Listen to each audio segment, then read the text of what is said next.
Hello అండి, అందరికీ నమస్కారం. ఈరోజు మనం కష్టార్జితం అనే ఓ చక్కటి చందమామ కథని విందాం. ఇక కథలోకి వెళ్దాం. ఒక గ్రామంలో కామయ్య అనే కుమ్మరి ఉండేవాడు. అతను మంచి పనిమంతుడేగాక బలము, ఓపిక, పట్టుదల కలవాడు. అతను గొడ్డళ్ళు, కొడవళ్ళు, పారలు, పలుగులు సమస్తము తన స్వశక్తితో చేసేవాడు.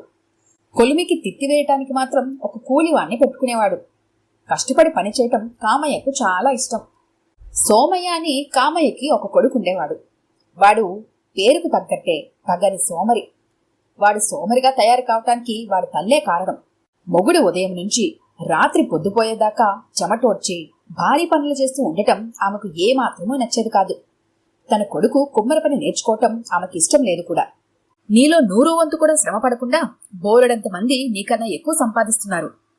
నీ సంపాదనంతా కలిపి యాయవార బ్రాహ్మడు సంపాదించేటంత కూడా లేదు.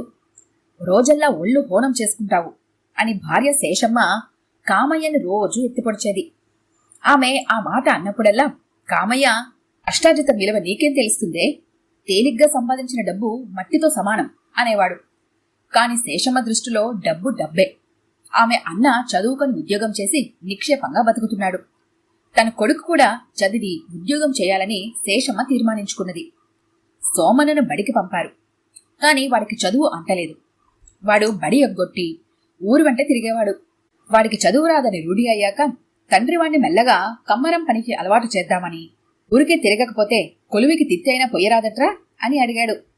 సోమన్నకు చదువంటే ఎంత అసహ్యమో తండ్రి చేసే పని అంటే అంతకన్నా కూడా అసహ్యం. అందుచేత వాడు తండ్రి కంటపడకుండా అక్కడ ఇక్కడ తప్పుకు తిరుగుతూ వచ్చాడు. సోమన్న పెరుగుతున్న కొద్దీ కామయ్యకు ఆందోళన ఎక్కువైంది. తన శరీరంలో జవసత్వాలు తగ్గుతాయి గాని పెరగవు. కొడుకు కులవృత్తి నేర్చుకున్నవాడు కాలేదు, చదువుకున్నవాడు కాలేదు. అందుచేత కామయ్య తన భార్యతో, నా ఒంట్లో ఇంకా శక్తి ఉండగానే నీ కొడుకును నేను చేసే పని నేర్చుకోమని చెప్పు. నా అనంతరం వాడికి పని కొనసాగించకపోతే నా శరీరంలో ఊపిరి ఉండగానే ఈ దుకాణం ముయ్యవలసి వస్తుంది. మన వాడేమో ఎందునా కాకుండా పోతాడు. నేను సంపాదించింది ఖర్చు చేస్తూ బతకాలని వాడి ఉద్దేశంలాగుంది. దాన్ని వాడు 3 పూటల్లో ఖర్చు చేసేస్తాడు. ఆ తర్వాత చిప్ప పట్టుకొని అడుక్కు తినాల్సిందే అంటూ హెచ్చరిక చేశాడు. శేషమ్మ కొడుకు మీద తీపి కొద్దీ, నీదంతా సోది. సమ్మట చేత పట్టుకుంటే గాని వాడు బతకలేకపోతాడా ఏ? ఏదన్నా పని సంపాదించి 4 డబ్బులు కళ్ళజూసే ప్రయత్నంలోనే వాడు ఉన్నాడు. నువ్వు సంపాదించిన మాన్యాల మీద బతకదామని వాడేమీ అనుకోవటం లేదులే అని సోమన్నను వెనకేసుకొచ్చింది. కామయ్యకు మండుకొచ్చింది. అవును, సంపాదిస్తాడు.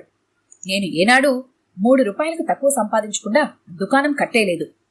3 రూపాయలు కాదు, 3 పావలాలు సంపాదించి తెచ్చి నాకు చూపించమను నీ కొడుకును అన్నాడు. అప్పుడే ఇంటికి వచ్చిన సోమన్న ఈ మాట విన్నాడు. మీ అయ్య ఏమంటున్నాడో విన్నావట్రా? నువ్వు 3 పావలాలు కూడా సంపాదించలేవట అన్నది తల్లి వాడితో. ముష్టి 3 పావలాలు క్షణంలో సంపాదిస్తాను అన్నాడు సోమన్న దర్పంగా. తండ్రి మాట అబద్ధం చేయాలన్న తాపత్రయం వాడిలో ఉన్నది. కాని ఎలా సంపాదించాలో వాడికి తెలీదు. మర్నాడు మిట్టి మధ్యాహ్నం దాకా సోమన్న ఊరంతా తిరిగాడు, 3 పావలాల కోసం గాలిస్తూ. వాడు ఎండనపడి ఇంటికి రాగానే, ఏమన్నా సంపాదించావట్రా నాయనా అని తల్లి అడిగింది. ఏది, ఇంకా సరిగా ప్రయత్నించలా, అన్నం పెట్టు, ఆ తర్వాత మళ్ళీ పోతా అన్నాడు సోమన్న. వాడు అన్నం తిని పొద్దువాలిందాకా నిద్రపోయి లేచాడు. ఏరా నాయనా, అన్నం తిని వెళ్ళి డబ్బు సంపాదించుకొస్తానంటివే, మీ నాన్న ముందు నా పరువు కూడా తీసావుట్రా అని తల్లి అడిగింది. ఇవాళకు నువ్వు 3 పావలాలు ఇయ్యమ్మా, రేపు నేను సంపాదిస్తాను అన్నాడు సోమన్న.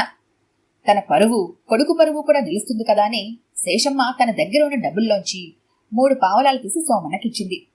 రాత్రి కామయ్య ఇంటికి వస్తూనే మంచం మీద పడుకుని కూని రాగాలు తీస్తున్న కొడుకును చూసి, ఏం సంపాదించావురా ఇవాళ అని అడిగాడు. ఇదిగో చూడు 3 పావలాలు అంటూ సోమన్న తన తల్లి ఇచ్చిన 3 పావలాలు తండ్రి చేతిలో పెట్టాడు. కామయ్య వాటికేసి క్షణం సేపు చూసి, ఛీ, ఇవి నీ కష్టార్జితం కాదు అంటూ వాటిని పొయ్యిలోకి విసిరాడు. సోమన్న తల వంచుకుని అవతలకి వెళ్లిపోయాడు. అవి తన కష్టార్జితం కాదని తండ్రికి ఎలా తెలిసిందో సోమన్నకు అంతబట్టలేదు. మర్నాడు శేషమ్మ తన కొడుకుతో, ఇవాళైనా ఎక్కడన్నా కష్టపడి డబ్బు సంపాదించుకొచ్చి మాట నిలబెట్టునాయనా అన్నది. తల్లి అవతలకి వెళ్లగానే సోమన్న కొయ్యపెట్టెలో నుంచి 1 రూపాయి తస్కరించి ఊళ్ళో మిఠాయి దుకాణానికి వెళ్లి 1 పావలా పెట్టి పకోడీలు, జీడిపప్పు పాకము కొని తిని మిగతా 3 పావల డబ్బులు జేబులో వేసుకుని పొద్దుపోయేదాకా ఊరంతా తిరిగి తండ్రి ఇంటికి వచ్చే వేళకు తాను కూడా ఇంటికి వచ్చి, ఇదిగో నా సంపాదన 30 అంటూ తండ్రి చేతిలో పెట్టాడు. కామయ్య కిందటి రోజులాగే ఆ డబ్బులను పరీక్షగా చూసి, ఛీ, ఇది కూడా నీ కష్టార్జితం కాదు అంటూ వాటిని కూడా పొయ్యిలోకి విసిరేశాడు. ఈసారి సోమన్నకు నిజంగా పౌరుషం వచ్చింది. ఎలాగైనా 3 పావలాలు సంపాదించకుండా తండ్రి కంట పడకూడదు అనుకున్నాడు. ఆ రోజు పొరుగుల్లో సంత ఉన్నది. సోమన్న అక్కడికి వెళ్లి మూటలు మోసి కూలి డబ్బులు సంపాదించాడు.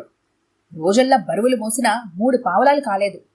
మర్నాడు కూడా వాడు ఆ ఊళ్ళోనే ఉండి బల్లఘాటీ దగ్గర కూలి పని చేసి రోజల్లా కష్టపడితే 2 రోజులు ఆర్జన కలిసి 3 పావలాలయ్యింది.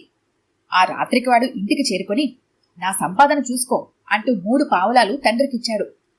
కామయ్య వెనకటిలాగే ఆ డబ్బులకేసి చూసి, ఛీ, ఇది కూడా నీ కష్టార్జితం కాదు అంటూ పొయ్యిలోకి విసిరాడు. సోమన్న కివ్వును అరిచి వెళ్లి తన డబ్బులను పొయ్యిలో నుంచి బయటికి లాక్కున్నాడు. నిజమే, ఈసారి ఈ డబ్బులు నీ కష్టార్జితమే. కాని ఈ 3 పావలాల కోసం ఎన్నాళ్ళు శ్రమపడ్డావు, ఎంత శ్రమపడ్డావు అని కామయ్య ఎంతో ప్రేమగా కొడుకుని అడిగాడు. 2 రోజుల పాటు బరువులు మోశాను అన్నాడు సోమన్న తల వంచుకొని. నీ సొంత దుకాణం మీద నువ్వు శ్రమపడితే దానికి 10 ఇంతలు సంపాదించే పని కదట్రా, మూటలు మోయటం పరువైన పనేనా అన్నాడు కామయ్య. సోమన్నకు జ్ఞానోదయమైంది. వాడు మర్నాటి నుంచి తండ్రికి కమ్మరం పనిలో సహాయం చేస్తూ తండ్రికి శక్తి ఉడిగిపోయే లోపల మంచి పనివాడుగా తయారయ్యాడు. ఈ కథ కనుక మీకు నచ్చినట్లయితే లైక్ చేయండి, షేర్ చేయండి. మరిన్ని ఇంట్రెస్టింగ్ కథల కోసం మా ఛానల్ని తప్పకుండా సబ్స్క్రైబ్ చేసుకోండి.